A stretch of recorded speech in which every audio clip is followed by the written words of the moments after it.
yang dulunya adalah pimpinan DPR yang namanya Pak Adis Kadir mewakafkan ke negara untuk menjadi hakim Mahkamah Konstitusi.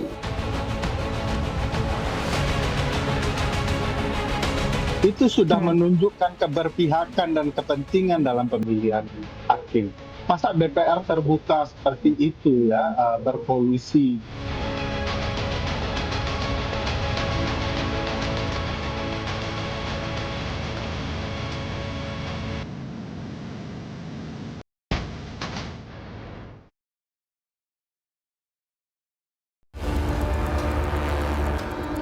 Polemik pengangkatan Adis Kadir sebagai Hakim Mahkamah Konstitusi terus bergulir dan menjadi perdebatan yang menimbulkan pertanyaan. Keputusan DPR RI yang menyetujui Adis Kadir dari Wakil Ketua DPR RI menjadi Hakim MK dinilai tidak sekadar soal pergantian pejabat, namun menyentuh isu paling fundamental dalam demokrasi, yaitu independensi lembaga penjaga konstitusi. Profesor Dr. Insinyur Haji Adis Kadir, SHM sebagai Hakim Konstitusi pada Mahkamah Konstitusi usul Dewan Perwakilan Rakyat Republik Indonesia. Apakah dapat disetujui? Adis Kadir disetujui Komisi 3 DPR RI sebagai calon Hakim Konstitusi usulan DPR. Seluruh fraksi menyatakan setuju dalam rapat tertutup yang digelar dalam waktu relatif singkat. Tak lama, rapat paripurna DPR mengesahkan nama Adis Kadir untuk mengisi kursi Hakim MK yang akan ditinggalkan Arief Hidayat pada Februari 2026. Proses kilat inilah yang kemudian menjadi sumber utama kritik publik. Adis Kadir dikenal sebagai politikus senior Partai Golkar, menjabat Wakil Ketua DPR RI, pernah duduk di Komisi Hukum dan aktif dalam pembahasan berbagai undang-undang strategis. Meski memiliki gelar doktor hukum, statusnya sebagai politikus aktif dinilai banyak pihak menjadi masalah etis serius. Ketua Umum Partai Golkar Bahlil Lahadalia merespons bahwa Adis Kadir telah menyatakan mundur dari partai politik sebelum pencalonannya sebagai Hakim MK. Bahlil bahkan menyebut bahwa Adis selama ini merupakan kader terbaiknya. Mewakafkan salah satu kader terbaik Partai Golkar yang dulunya adalah pimpinan DPR yang namanya Pak Adis Kadir mewakafkan ke negara untuk menjadi Hakim Mahkamah Konstitusi. Proses beliau menjadi Hakim Mahkamah Konstitusi sebelum diputuskan itu sudah melakukan pengunduran diri baik dari kepengurusan maupun keanggotaan. Pengamat hukum tata negara Bivitri Susanti menilai mundur secara administratif tidak serta-merta menghapus jejak politik dan potensi konflik kepentingan. Bivitri menyebut penunjukan Adis Kadir sebagai Hakim MK tak transparan. Pasalnya, fit dan proper test yang dinilai singkat serta minim tanya jawab. Kita nggak ada yang tahu, tiba-tiba sudah langsung dilakukan fit and proper testnya itu dan kemudian ditetapkan. Jadi itu juga bermasalah.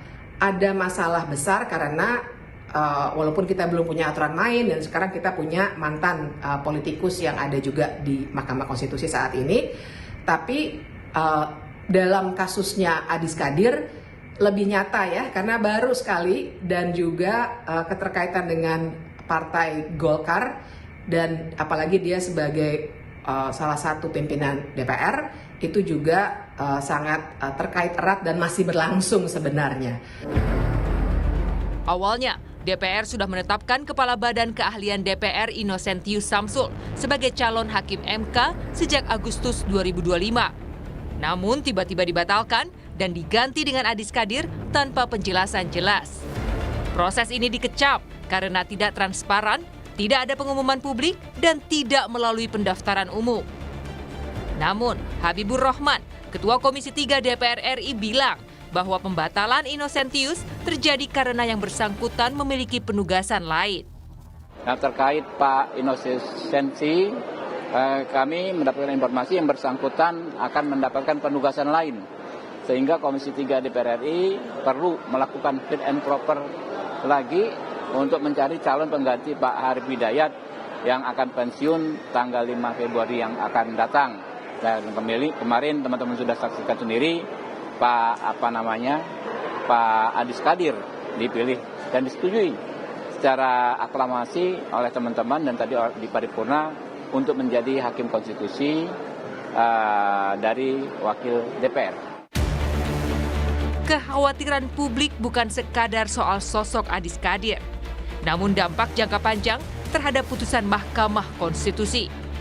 MK adalah lembaga yang memutus perselisihan hasil pemilu, menguji undang-undang, dan menentukan nasib konstitusi. Pakar hukum tata negara Ferry Amsari mengatakan, jika hakim MK diisi tokoh politik, maka MK berisiko menjadi perpanjangan tangan kekuasaan legislatif. Padahal fungsi MK seharusnya sebagai penjaga batas kekuasaan. Jadi itu prinsip keterbukaan dibaca di penjelasan Undang-Undang MK, salah satunya pengumuman kepada publik. Bahkan setelah pengumuman lalu ada orang yang mendaftar, DPR membuka ruang bagi publik untuk memberikan masukan. Aneh sekali proses ini tidak ada. Kan sudah disampaikan DPR pesan-pesan khusus bagi hakim konstitusi terpilih ya. Bahwa tolong jangan lupa Anda bagian dari kami, Anda dulu pernah buat undang-undang. Jangan pula undang-undang ini yang kemudian Anda permasalahkan. Itu sudah menunjukkan keberpihakan dan kepentingan dalam pemilihan hakim. Masa DPR terbuka seperti itu ya, berkolusi terhadap hakim ya. Itu mau wasitnya wasit utama maupun wasit hakim garis itu Pak Nurdin sudah nggak fair itu karena bisik-bisiknya sudah terdengar secara terbuka. Jadi dampaknya ya adalah kepentingan publik melalui undang-undang dan segala macamnya. Istana melalui Menteri Sekretaris Negara menyatakan bahwa belum menerima surat putusan DPR terkait pengangkatan Adis Kadir sebagai hakim MK. Istana baru menerima surat resmi dari DPR terkait pemilihan wakil ketua DPR dan deputi Bank Indonesia. Meski demikian, Istana menghargai kewenangan DPR yang menunjuk Adis Kadir sebagai hakim MK.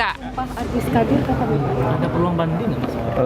Belum ya, jadi kami baru hari ini menerima surat dari DPR baik untuk pemilihan wakil ketua DPR, dan deputi Gubernur Bank Indonesia. Jadi secepatnya akan kami proses supaya proses lanjutannya bisa segera berjalan. Publik tentunya berharap hakim Mahkamah Konstitusi merupakan sosok yang bisa menjaga independensi dan bukan bagian dari kepentingan sekelompok orang dan juga kepanjangan tangan penguasa.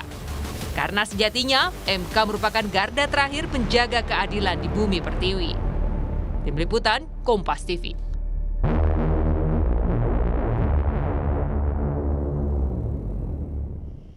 Presiden ke-7